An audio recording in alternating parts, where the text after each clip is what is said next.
let's stay in Kenya, where economists see that the country's economy will expand by at least 5% this year, which of course will mark the highest growth in an election year since the return to multi-party political systems more than 30 years ago. Now, as Najma Abdirazak now reports, there's still uncertainty as record inflation and, of course, dwindling foreign exchange reserves put pressure on the economy.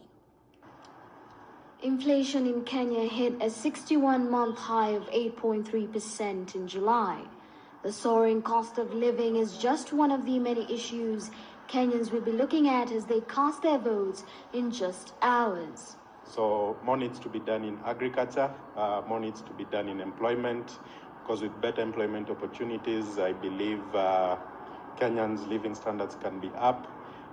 Fuel, we need to reduce the taxes on fuel. For me, the government of the day that will be coming in from 9th, I think these are the things as a voter I'll be looking at and considering when casting my vote. July's record inflation adds to concerns of a possible dip in the economy, a trend seen in election years.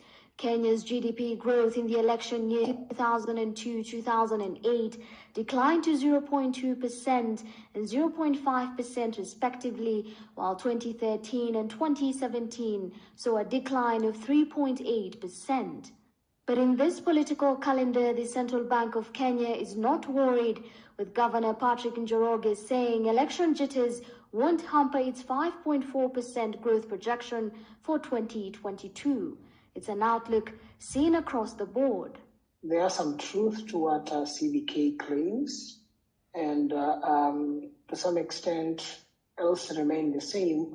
We should expect to see the Kenyan economy to be resilient. Of course, projections from not only CBK, from the World Bank, from the African Development Bank do seem to indicate the economy will decelerate from last year's 7.5% to average of 5.4 to almost 5.7.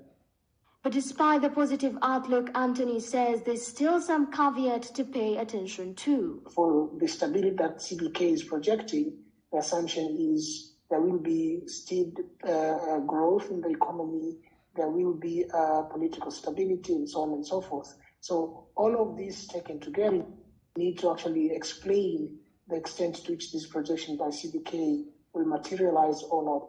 The latest warnings and projections are fresh worry for businesses and sectors in the country that are already grappling with inflationary pressures, hugely blamed on the crisis in Ukraine and the fallout of the COVID-19 pandemic.